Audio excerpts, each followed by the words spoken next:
kami dari penasihat hukum Dr. Reza Gladys menyampaikan dalam peristiwa-peristiwa ini kami melihat setelah ditetapkannya kedua orang ini menjadi tersangka, salah satu tersangka berinisial NM yang melalui media sosialnya telah melakukan beberapa peristiwa-peristiwa yang kami anggap sudah melakukan pidana yang berulang.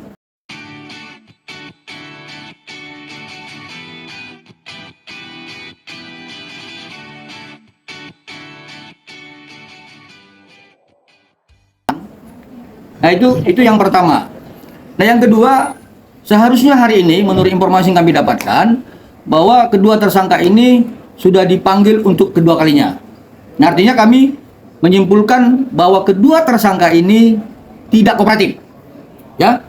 Kemudian yang harus teman-teman media pahami, dari beberapa terlapor, salah satu barang bukti, ya saya buka ini ya, salah satu barang bukti yang dimiliki yang sudah disita oleh penyidik dengan inisial Dr. O, ya, barang bukti handphone milik Dr. O itu besoknya, ya, setelah Dr. O ini dipanggil, besoknya dia melakukan permohonan pinjam pakai dan dia diizinkan, ya, oleh atasan penyidik. Nah artinya unsur pertama tadi bahwa kami melihat adanya perbuatan pidana yang berulang. Kedua, kami melihat tidak kooperatifnya, ya, dari kedua tersangka sampai dengan pemanggilan hari ini. Ketiga, kami meragukan bahwa dengan kejadian peminjam pakai barang bukti yang dimohonkan dan diizinkan oleh atasan penyidik terkait handphone milik Dr. O ini, kami khawatirkan adanya penghilangan barang bukti. Ya, terhadap itu maka teman-teman media harus paham. Dari unsur subjektif yang diatur dalam pasal 21 ayat 1 KUHP sudah terpenuhi menjadi unsur objektif. Maka ini harus ditahan. Ya. Yang kedua, unsur objektif yang terkait di dalam pasal 21 ayat 4 disebutkan dengan ancaman di atas 5 tahun, ini juga sudah terpenuhi. Maka menurut kami tidak ada lagi alasan bagi pihak penyidik untuk tidak melakukan upaya-upaya paksa, ya, terhadap kedua tersangka untuk kemudian melakukan penahanan terhadap kedua tersangka agar kepentingan hukum dan kepastian hukum dapat dijamin untuk seluruh warga negara, karena ada azas equality before the law yang harus dihormati penyidik. Saya pikir demikian untuk pembuka media. Ada lagi yang lain?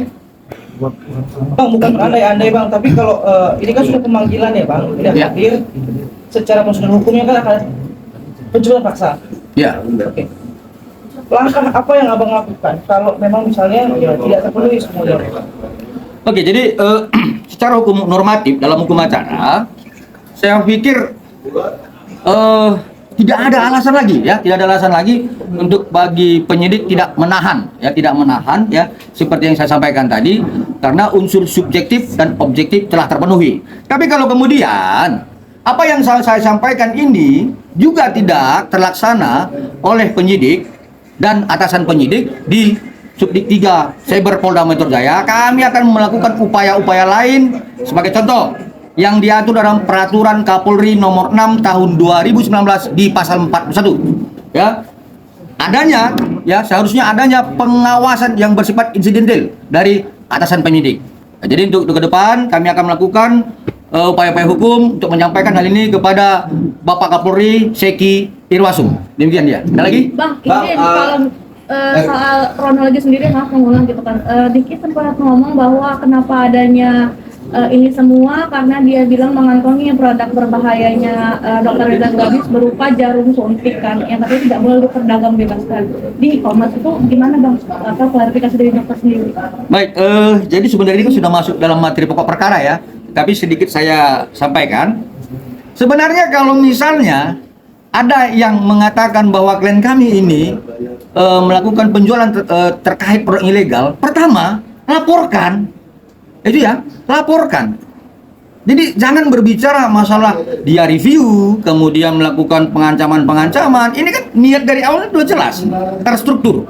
Ya, dia katakan ada produk yang ilegal, kemudian dia tidak laporkan, tetapi dilakukan review. Nah ini kan terstruktur nih, ada niatnya dari awal nih.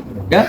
Yang kedua, saya sampaikan dengan tegas bahwa klien kami tidak pernah ya menjual produk seperti yang disampaikan oleh tersangka dan kawan-kawannya.